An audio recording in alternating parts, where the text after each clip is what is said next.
Realm of Ruins. Chapter 7. Roarke. The fog clung to the forest like a shroud, thick and heavy, curling through the trees and turning the air cold and damp.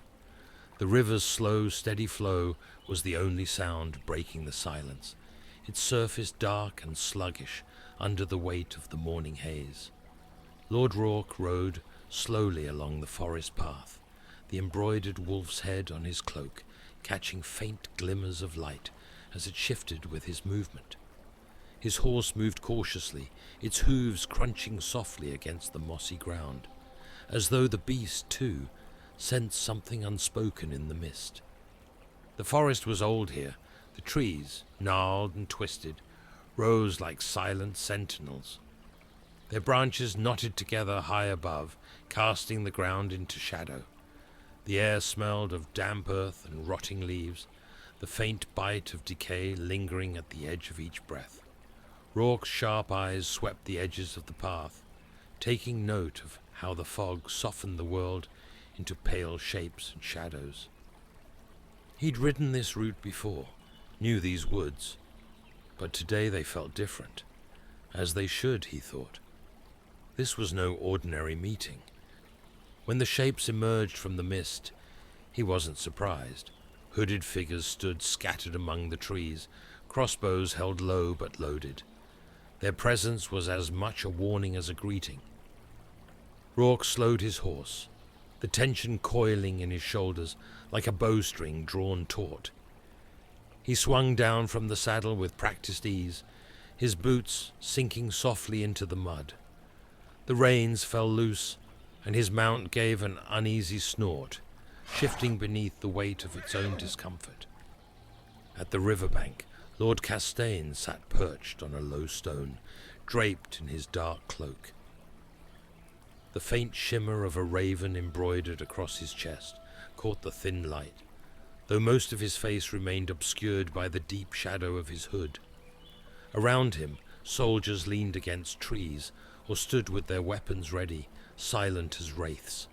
Their presence loomed, a ghostly stillness that felt as much a challenge as it was a trap.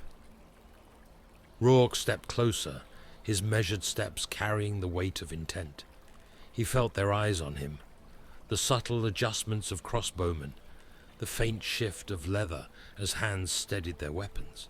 Still, his expression remained cool, the wolf's head on his chest, catching the light as if daring them to strike. "Lord Roarke," Castaigne said, his voice cutting through the mist like a dagger unsheathed. It was soft yet sharp, a voice that carried more weight than volume. "I've read your letters. Now, let's see if you're as clever as you claim." Roarke bowed his head slightly, a mockery of reverence. "My lord," he replied smoothly, "I appreciate your trust in meeting me. I promise you won't regret it." Castaigne snorted softly, one corner of his mouth curling into something between amusement and contempt. "Trust? Let's not overreach. You've piqued my interest, that's all. Speak plainly, Lord Roarke. Why should I give you my time?" Roarke stepped closer, slow and deliberate, his voice measured. "Because Calmarin is weaker than it has ever been," he said, his tone firm but not rushed. "Its barons bicker like children. Its lords squabble over scraps. If we act now, my lord, we can do more than serve the lion. We can rule." Castaigne tilted his head, his fingers tapping idly on the stone at his side. "Rule?" His voice was skeptical, but there was something else beneath it, a flicker of curiosity, as faint as a breath in the fog. Bold words for a man already sworn to the king. Roarke met his gaze without flinching. "I swore to survive, not to serve," he replied, his voice carrying an edge now, sharp enough to cut through the mist. "And so did you. Moatmire is the key.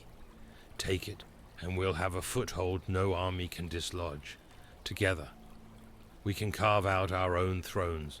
This is just the first step, my lord." Castaigne leaned forward slightly, his dark eyes narrowing under the shadow of his hood. "And what then?" he asked. "What happens when the lion and the bear come at us with their full fury when they realize our betrayal?" Roarke didn't hesitate. "By the time they understand what we've done, I will have my father's seat in Wolfswood. No army from the south can touch me there." He paused, letting the weight of his words settle. "And you, my lord?" "Will hold the north, keeping the bear at bay. Together we will rule the borderlands. The lion can roar and the bear can claw, but neither will reach us. We will be untouchable." Castaigne sat back, his lips curling into a thin smile. "Untouchable, you say?" His voice dripped with doubt, but Roarke could see the spark of temptation in his eyes. The seed was planted. Roarke pressed forward. "King Lena is to be married," he said, his voice quieter now, but more intense. "A grand affair, the likes of which the continent hasn't seen in years. Every noble, every knight, every baron worth a drop of blood will be there. They'll gather in one place, drunk on wine and distraction. On the night of the wedding, Moat Mire will be left vulnerable. Its garrison reduced to a shadow, its defenses thin. Strike then, and it's yours." Castaigne considered this, his fingers drumming slowly against his knee. The silence stretched on, thick as the fog around them, broken only by the slow, steady flow of the river. One of Castaigne's men shifted in the background, the sound of a crossbow bolt scraping softly against its housing, sending a ripple of tension through the scene. Finally Castaigne chuckled, a dry, hollow sound. "You're bold, Lord Roarke, I'll give you that. But plans are cheap, words even more so." Roarke didn't waver. "This is no dream, Castaigne. It's a plan. Take Moat Mire, and the rest of Calmarin will crumble." Castaigne's smile lingered, but his eyes remained cold. "We shall see, Lord Roarke. We shall see." Castaigne leaned forward, his elbows resting on his knees, his hood tilting slightly as he studied Roarke. "And while my men risk their lives taking this city, what will you be doing?" Rourke's smile was faint, more a suggestion than a gesture. "What I always do, ensuring the chaos you need to succeed. I have my place in the Lion's Court, and I'll use it to keep their attention elsewhere. When you march into Moat Mire, they won't even realize it until it's too late." Roarke bowed slightly, the wolf's head on his chest catching the faint light once more. As he turned and strode back to his horse, he felt the weight of their gazes on his back, the suspicion, the consideration, the hunger for more. He mounted his horse in one fluid motion and spared a final glance at Castaigne, his expression unreadable. Then he turned his steed toward the path and rode back into the fog, leaving the river and its silent witnesses behind. The forest swallowed him whole, but the faint echo of Castaigne's laughter lingered, curling through the mist like a distant promise or a warning. Roarke didn't look back. He didn't need to. Men like Castaigne always took the bait. Wolfswood, an endless sea of towering pines and ancient oaks, their gnarled branches woven into a canopy that smothered the sunlight. It was the largest forest in the kingdom, untamed and eternal, where whispers carried on the wind and shadows danced beneath the boughs. Rourke's ancestral keep had stood at its heart for generations, hidden within the green darkness like a predator waiting to strike. His father, Lord Horace Furek, had been the last of the realm's rebels, the final lord to bend the knee when the first Lion King united the fractured lands. United, Roarke thought bitterly, as though it had been an act of grace. It was conquest, plain and brutal, and his father had fought against it longer than any other lord. Roarke had been only a boy when the Lion's armies came to Wolfswood. He still remembered the smoke, the screams, and the sight of his father kneeling before the king, proud and broken all at once. When the lion accepted Horace's surrender, it came with a price. Roarke had been the cost, a hostage they'd called it. A guest of the crown, a boy taken from his home and brought to the capital, a living guarantee that his father would not rise again. He'd been no older than 7, small and wide-eyed as the gates of the capital closed behind him.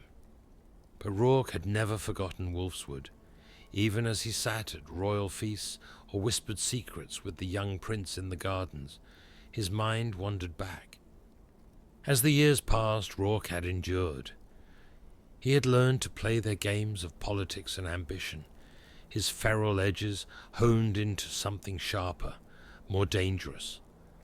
The capital had forged him into something stronger than a rebel son. It had made him a man who understood patience, the weight of loyalty, and the hunger for power. He swore to himself that when the time came, when opportunity knocked like a distant storm, he would seize it, for Wolfswood, for House Roarke, for himself. And now that time was near. Roarke blinked, the mist thinning as the forest gave way to open fields. The sun, pale and distant, burned faintly above, its light barely cutting through the haze. He looked ahead, his eyes narrowing with purpose. "A wolf does not serve," his father's voice echoed in his memory. "A wolf survives. A wolf rules." Roarke pulled the reins, his horse quickening its pace. The wedding would come soon, and with it, the chaos he needed. Moat Mire would fall, Calmarin would shatter, and when the dust settled, House Roarke would rise from the ashes of history. The lion may have taken him as a boy, but Roarke would return to the north as something else entirely. A wolf. Thank you for tuning in to Realm of Ruins. Don't forget to like and follow to keep the story going.